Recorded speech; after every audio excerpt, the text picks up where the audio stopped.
You know all the steps that it takes to be great. But the question is, how bad do you want it? Hey guys, in today's video, I'm gonna be going over a day in my life at the age of 24 as a full-time poker player. Before we even touch cards, we have to have a pre-game routine. So that's what I'm gonna go over with you guys this morning.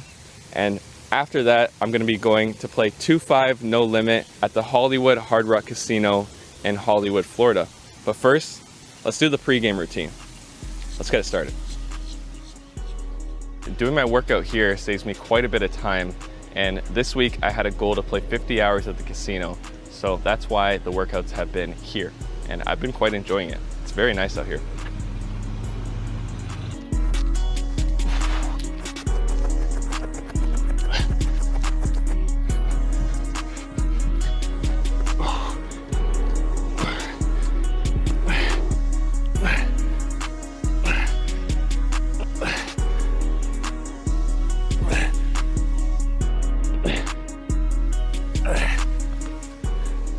All right guys, it's time for breakfast, and I've been getting these steaks. Look at the quality. This bag seems to be open though, so that's not good. It's gonna suck when I go back to Toronto though and they don't have these, but for now, great breakfast. Humans need food, sleep, sun, and exercise to stay healthy and to keep the mind straight, especially when you're a poker player and you need your mental when you're at the table. My grandma got me these for Christmas around 3 years ago, and I've been wearing them on every Saturday ever since. I believe they're my lucky socks, but Saturday is my worst day throughout my career. I just think the EV needs to catch up a little bit. I believe the more creative you are in the game, the better you're gonna do, and the tougher you're gonna be to play against. But how do you form a creative strategy where you're actually balancing and actually finding profitable spots?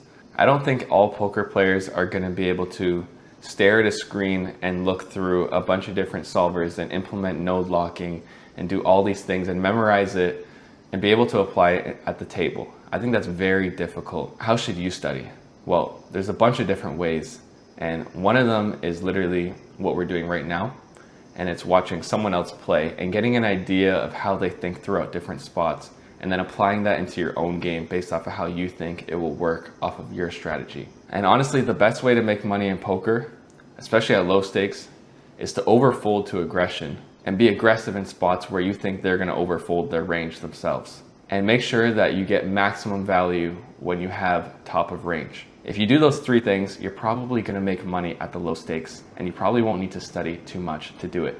But as you keep moving up, I think it's very important to keep up with the new knowledge that's out there. And that looks like watching other players who are better than you or studying in the solver yourself. I like to use GTO Wizard because I think it's a great software. No promotion here, just honest truth. After this, we're gonna head to the casino. So this is the last step of the morning routine. I plan to play 6 hours today. The only way that I'll play longer is if either the game is really good and I'm feeling good. But otherwise, we're capping it at 6 hours. Let's play some poker.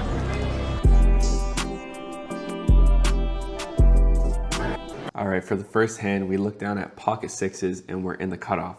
Low jack player raises to 15, and this is the very first hand that I've played at this table, so I have no player reads. This guy looks like a recreational though. I end up making the call on the cutoff, and we're heads up headed to a flop, and it comes out king, six, deuce, rainbow. So we spike our set. He continues betting for $15, and of course, I just make the call. On a board like this, as the caller, I should not be doing much raising almost ever. So I'm gonna play slow play here. So we're headed off to a turn, and it comes out another six. So we hit quads. He checks this time, unfortunately. I'm not gonna slow play here because I still think I can get value from pocket nines all the way up to pocket queens and potentially some king X that he checks. And if he has a hand like ace queen, well, he's probably just gonna fold. There's definitely some merit to checking back here to get hands like ace-x to hit a pair on the river. But even if they hit a pair, I don't think we're gonna get paid much anyway. So I'm gonna go for max value here, just in case he's ever trapping a hand like pocket kings, pocket deuces, or checking stronger hands. So I go for a bet of $50, but he quickly folds. And unfortunately, there's already a high hand on the board, pocket tens, quads, so we're not gonna be taking this one down. All right, the very next hand We look down at a premium in the big blind. 5-8 offsuit. Under the gun opens to $10. This guy seems like a recreational, for sure. Button makes the call, and the action's on me. And up against 2 recreationals here, for $5 extra, I'm gonna make the call. So we're 3 ways headed to a flop. And it comes out the king of spades, the 6 of spades, and the 7 of hearts. So we flop an open-ended straight draw. I check, and the under the gun player continues betting for $15. Button makes the call, and the action's on me. I have a couple options here. I can for sure raise, and that's what I'm leaning towards here, given that recreational player under the gun can have a ton of missed hands here that I can get to fold, and the button player could be calling somewhat wide with a bunch of gut shots, a bunch of straight draws himself, maybe even some under pairs to this board. So I raise it up to $55 here, but under the gun is not believing me, or he must have something, because he makes the call, and the button player, he gets out of the way. Still don't really have any reads on this table, so maybe I shouldn't be taking an aggressive route, but I'm just going off of population tendencies, and I was expecting folds. But a call is not too bad, because building up a pot where we can hit a disguise straight is never a bad thing. So we're headed off to a turn here, and it comes out a board pairing 7. So flush draw misses. This card should never hit him. It should hit me a little bit more in his eyes as a recreational player. So I'm gonna continue betting here, as he probably wouldn't think I'd continue betting flush draws. And if he has a flush draw himself, he might potentially fold it thinking that he could be drawing dead. So I bet $100, but he actually ends up snap calling here. Usually when people snap call in these scenarios, they're basically saying, I'm not folding to you yet. I want you to slow down. I want you to know that I'm not folding, which usually screams to me a little bit of weakness. The river comes out, and it's a board pairing 7. So now there's 3 7s on board, and it's a 7 of spades. This is just an awful card for us to bluff. If we had a flush draw ourselves, I would not be betting here. My pocket 6s get counterfeit here. So I think the gig is up, and we're just gonna have to shut this one down. I check it over to him, and he quickly goes all in. I thought this was quite interesting, but obviously I fold. And he ends up showing high hand for ace-7 offsuit. So it looks like we got a game on our hands, because we have a recreational player opening under the gun with ace-7 offsuit and calling flop check raises. So nice hand to this guy, and he ended up holding on the high hand, so congrats to him, he won an extra 1,000 here. All right, we have a couple recreational players in this game. And when I say a couple, I mean basically the whole table. I have ace-king offsuit in the big blind, low jack limps, the button limps, and the small blind player, who is the only other pro at the table, makes it $40. I see players do this with a very wide range, especially pros. I've been noticing my whole trip, the Euro regs love to squeeze in these spots extremely wide. I think I want to protect some of my calling range here. Again, I could probably just 3-bet here and take it down quite often, but I think it's going to look very strong if I did that. So I would actually rather play my hand in a disguised way, and maybe have one of these recreationals come along with their ace-x or king-x as well. So I end up just calling here, but we end up going heads up. So it's also not a bad scenario. The flop comes out, and it's 6, 6, 7 rainbow. He checks it over to me, and in this spot, I'm gonna have a ton of pocket pairs, because if I have any sort of Broadway hands, I'm gonna be 3-betting most of the time. Obviously that's not the case here, but I know that's what this guy's thinking. So again, on a board like this, I'm gonna be doing a lot of betting, and it's gonna be for a small size. And I go extra small here because I still want him to float me with his ace highs and king highs, given that we can cooler them on future streets. So I bet $25, and he quickly makes the call. Now I'm capping him to ace highs and king high holdings specifically. I don't think he ever has pocket pairs here that are gonna be checking and calling a small size. The turn comes out, and we actually hit. It's a king of diamonds. The board's still rainbow though, there's no flush draws. He checks it over to me, and again, my range is not gonna have much king X in it. It's gonna have a lot of under pairs. So I think I'm gonna be wanting to do a lot of protecting with my range here, given that I'm gonna check back a ton. So I actually check this one back, expecting him to maybe blast against me on the river, and I will for sure raise the river, or he might just check it over to me and we can make a bet ourselves. I don't think betting here makes too much sense, so I check back. Headed off to a river, and it comes up to 3 of diamonds. He ends up checking once more, so I thought this was pretty interesting, and now he for sure just has a hand like ace queen, ace jack, ace 10, some sort of ace high holding. He could potentially have a hand like pocket eights here, thinking that I could have pocket nines and pocket tens, but I think I'm going to want to go for a small size here. I think there's some players where if I go small here, they might check raise me, and that's what I'm hoping for, but I'm also hoping to get hero called by all of his ace highs. So I decided to go for a bet of $40, super small. He thinks it over for like 30 seconds. He actually really doesn't like this, and at this point I know he's not raising, he's only debating calling. And given that it's taking him this long, he probably doesn't have a hand like pocket eights. It's probably just always ace high. But he ends up sticking in the hero call, and of course we're going to take this one down with our ace king. Headed off to the next hand here. We got pocket fours in the cutoff, and I opened at $20, and now we got the straddle on in this hand, and he makes the call. The flop comes out, deuce of diamonds, three of clubs, nine of diamonds. So I'm gonna go for a c-bet here, and I make it $30, half pot. He ends up raising me to $75 here, and he has around 140 left in his stack. And I've seen players do this here with almost any pair. And I've also seen players do this with almost any flush draw, especially when they're a short stack. So I don't think I can fold my pocket fours yet. I think I could be ahead sometimes. I also think I can definitely be behind sometimes. I make the call, and we're headed off to a turn. And it comes out the jack of hearts. He now snap jams for $145 here. Now we gotta think this over a little bit. If he had a 9, would he really jam on the jack after check raising the flop? I don't know. I don't really buy it. Would he ever jam a flush draw still? 100%. And would it be a snap jam? 100%. When players snap jam, it's usually more on the bluff heavy side, but that's more towards regs. I've seen fish do it too. So with these reads in mind, and given the fact that there's a bunch of draws available out here, I stick in the crying call knowing that I can definitely be behind sometimes, but I didn't come here to fold today apparently. And we're headed off to a river, and it comes out a 4. He flips over his hand, and he has jack 9 offsuit. He owned our soul, but it looks like it might be our lucky day. And pocket fours are still yet to lose. So in this next hand, we got the straddle going consistently around the table, but for some reason, this player quote unquote forgets to put the straddle in, looks at his cards, and then limps for $10. I don't want to ISO this to a big size. I know I have pocket queens, and it's going to be a premium here 90% of the time, but I'm going to go $30 here, pretending like this actually was the straddle. The action is now on the button player, who's a regular here, and I consider him being a tight regular. He definitely does not have enough 3-bet bluffs in his range, and definitely under bluffs post-flop. He 3-bet pretty quickly, almost like it was a no-brainer 3-bet for him.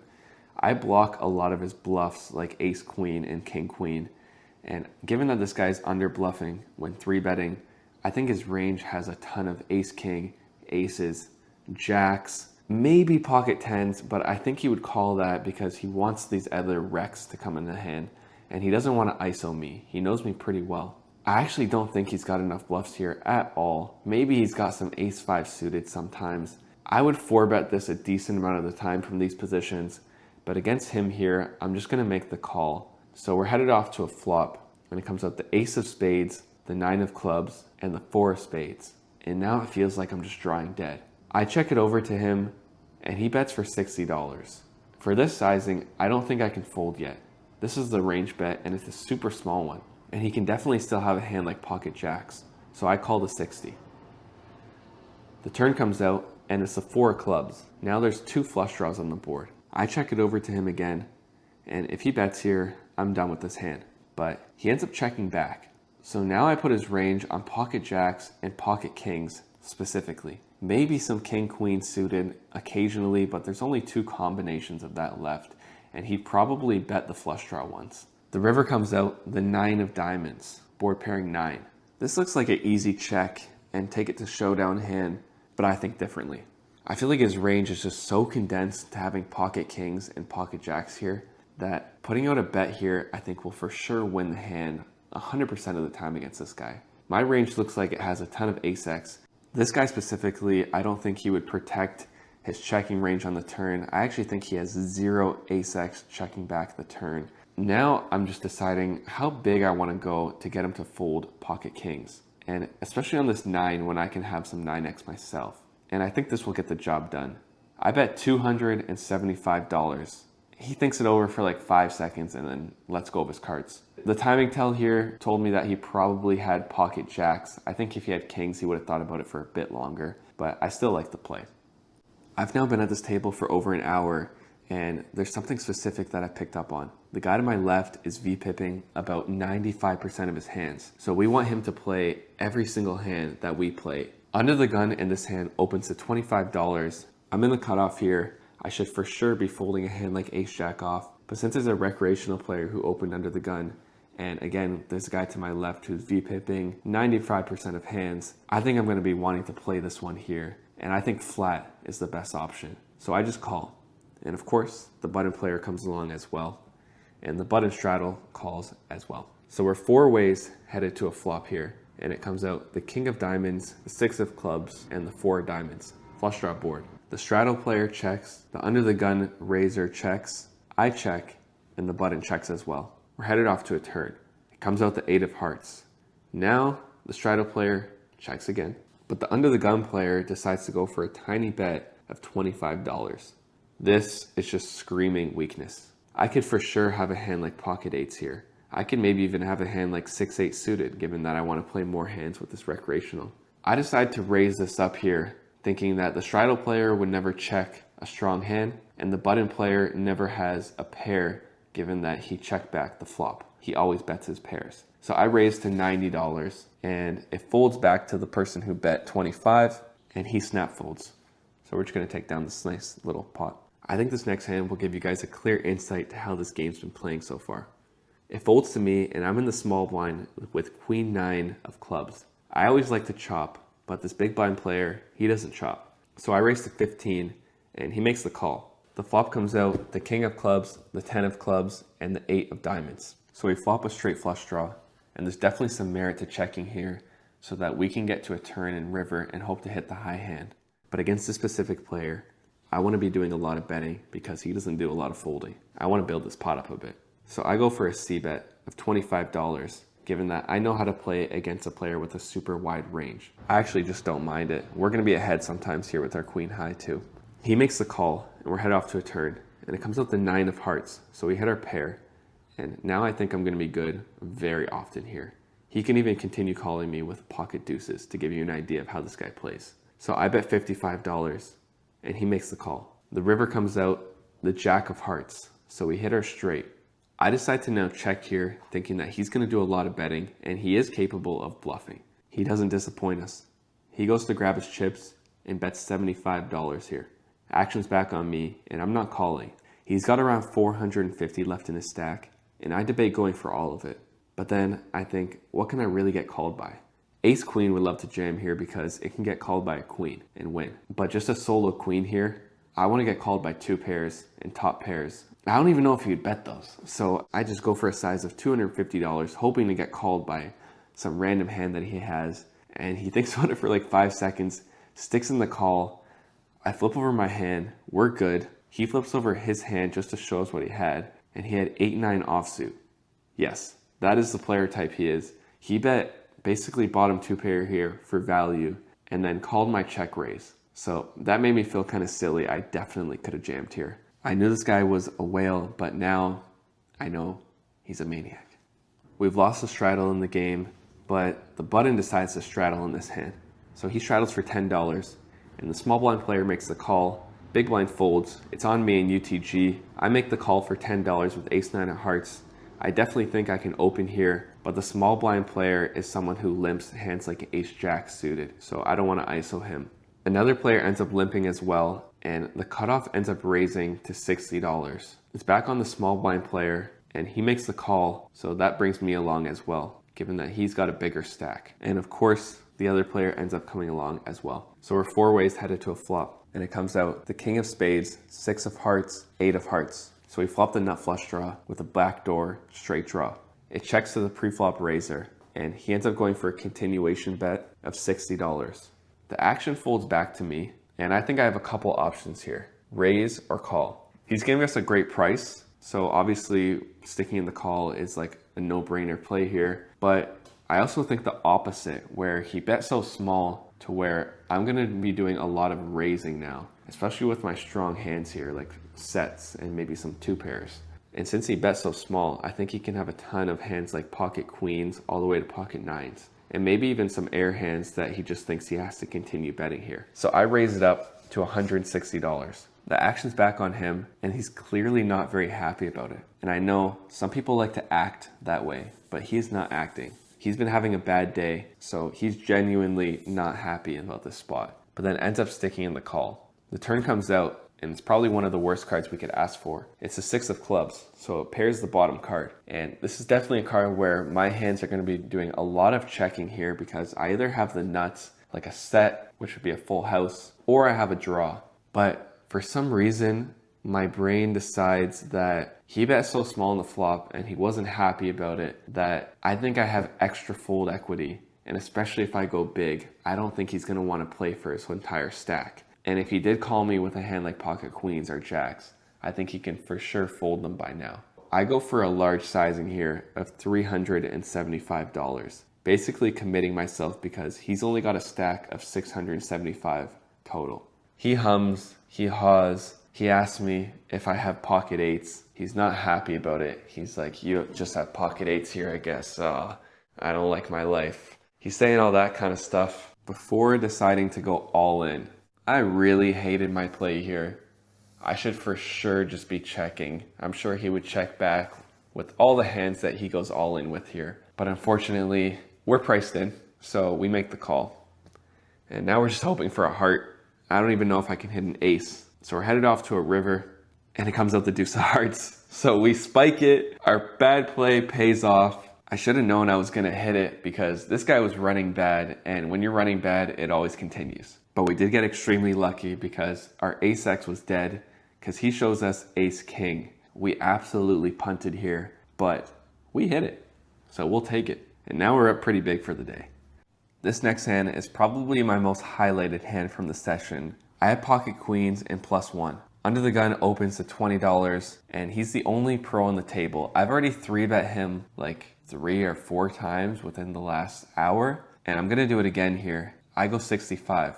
The low jack player, the whale, who's been calling almost everything, every hand, makes the call here for 65. And it's now back on the under the gun player, and he goes into the tank. So now I'm expecting a 4-bet, especially because 1, there's a cold call, and 2, I've 3-bet him a bunch of times, like I said, within the last hour. So he could be one of those player types that just thinks I'm messing with him and get extra aggressive here. But I think it's bad if he does that because the low jack player is just never folding. Whatever sort of hand he has here, he's probably got somewhat of a stronger range. He does fold when there's more money in the pot and players make stronger plays. So the low jack player's range here is going to be somewhat stronger than it usually is. But the under the gun player is not afraid, and he goes to $210 here. I think about jamming, but I want this other guy to be in the hand as well. The low jack player, the whale. He could still have a hand like pocket 10s, pocket 9s, pocket 8s, pocket 7s, pocket jacks. And if I just call here and we go to a run out and the board comes under king high,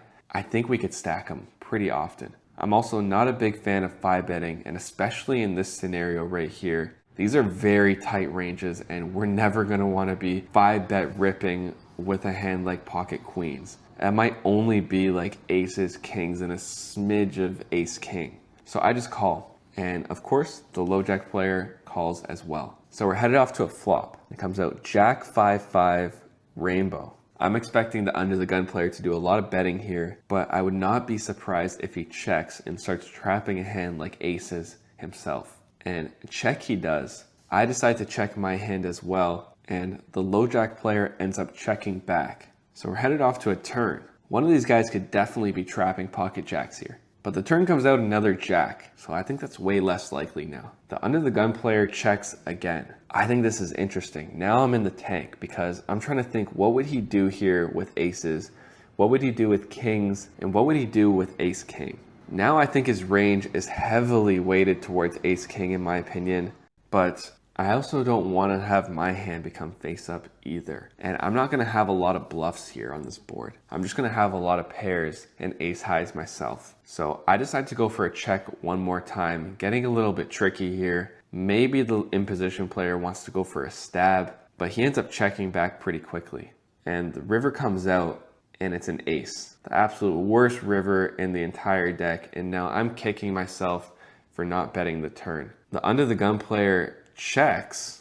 Wow, now I'm shocked. I would have for sure assumed he would bet this ace. What does he have now? Even if he has aces, I would assume he would bet on the ace. Something's just not adding up here. Maybe he was trapping kings. I think about bluffing the ace for a second, but I don't see any merit behind that because the imposition player could have some ace X himself and he's never folding. So I check and the imposition player quickly checks back. And we lose to a very interesting hand here. Ace deuce of diamonds.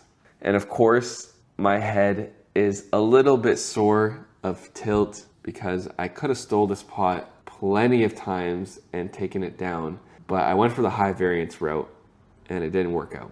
Obviously, we're gonna win a lot. If the river's not an ace, the under the gun player might just go for some sort of jam, assuming that we would never check back twice and that he can still have some traps. But we lose here and we're just gonna have to hold it on the chin. Let's go into this next hand. I have ace queen in the hijack and I opened to $20. Cutoff calls and the small blind calls as well. The flop comes out ace, 8, 9, rainbow. Small blind checks, and I did some studying in these spots based off of a hand that I played the previous week. And given the impositions range here and the small blinds range, I'm gonna be wanting to do a lot of checking here, even with a hand this strong. So I check it over, but he checks it back. So we're headed off to a turn and it comes out the 10 of clubs. Small blind recreational now leads out for $55. This is a pretty big sizing, especially for a recreational. I actually think I can be behind quite often here, but I'm not folding a hand this strong yet, of course. I make the call and the other guy gets out of the way. So we're headed off to a river and we hit it. It comes out the jack of hearts. So we hit her straight and now he checks it over to us. I decide that I want to go for a bet of $125 here, trying to get called by his two pairs and maybe even some sets. I didn't think he would check a straight to us. He makes the call, he flips over his hand and he's got 10-7. So he actually did check over a straight. We're gonna win the minimum here, I guess, because he probably would have called a bit more. Headed off to this next hand. I have ace-7 of hearts in the big blind. Low jack limps. The small blind pro raises to $35 and I make the call and the limper calls as well. So we're headed off to a flop and it comes out queen 7, 8. We all end up checking on this flop, so quickly headed off to a turn and it comes out the 7 of clubs, bringing in the backdoor flush draw and giving us trips with top kicker. Small blind pro now leads out for $70, around 60% of the pot. If I had a bluff here, I'd be thinking he should never be choosing this sizing on a card like this that should favor me and the other caller's range. So I'd be doing a lot of raising with bluffs here. So what my mind thinks is I'm gonna be doing a lot of raising with value. And he might not think I would be doing this with value a lot, given that I would want the imposition player to call as well. And there's a lot of bluffs available. So I raise to $250. The imposition player folds and it's back on this guy. He thinks about it for about 5 seconds and then lets go of his hand. So I guess he just had some sort of bluff. Headed off to the last hand of the session. I'm in the hijack and I have king 9 offsuit. I open at $15 here. It's a little bit loose, 100%. But again, in a game of recreationals, I'm gonna get a bit looser. The big blind player ends up making the call. The flop comes out deuce of spades, 5 of diamonds, and the 8 of spades. This guy's a thinking player. I know him from Toronto. He checks it over to me and I bet $20 here. Basically just expecting him to fold a lot of his king X, ace X. That's the main point of this bet. I don't think he'll fold any pair yet. He ends up making the call. The turn comes out the jack of hearts. I'm gonna have way more jack X than him. For sure he can have some jack X of spades, but I also think he can have a ton of straight draws like ace 3, ace 4, 6, 7, 7, 9. You can just think a ton of these hands, even hands like pocket threes. So I feel like if I bet here, he's got a ton of hands that call flop and full turn. So I bet $80. And I also like having the king of spades in my hand as well. He doesn't think about it for too long and makes the call. Headed off to a river, last river of the day, and we hit it. It's a king of clubs. He checks it over again, and now we have a decision. Do I want to check this back, or do I want to go for value? Immediately, I look at my cards to see that I have the king of spades, meaning that he can't have any king X here. And again, he could still have a bunch of jack X of spades. He can have a bunch of nut flush draws. He can have some 8X that maybe just didn't believe me on the turn. He could have 5X of spades that might hero call river. So with the king of spades in my hand, and given that I'm going to want to bluff on this card quite often, I think since he never raised me in this hand yet, I'm going to want to go for value. So I bet $225, basically trying to say that I have some sort of bluff here, right? I would never continue betting a hand like queens, ace jack, pocket tens. You can think of a bunch of these hands that I now shut down. So now I'm repping something strong. He doesn't think about it for too long at all. Says I should probably raise and then makes the call. So what does this guy have? He ends up showing us pocket twos for bottom set on the flop. Wow. He played that perfectly against me, of course. I am an absolute punter, apparently. Nice hand to him, and we're done. Just finished the session, and as you can see, we got the Hard Rock right behind me, just glowing. I hope the visuals are decent here. Little punt at the end, but that's okay. I still think it was a solid bet, solid play. Maybe he folds his whole range because he's tight. I don't know, but I like the play. We're in for a total of $1,200 and cashed out for a total of $36.71. Wait, 36. Sorry, cashed out for a total of $26.71. So we made around $1,400 on the day. And if you guys have any positive or serious questions, hit me up in the comment section. I'm happy to get back to you guys.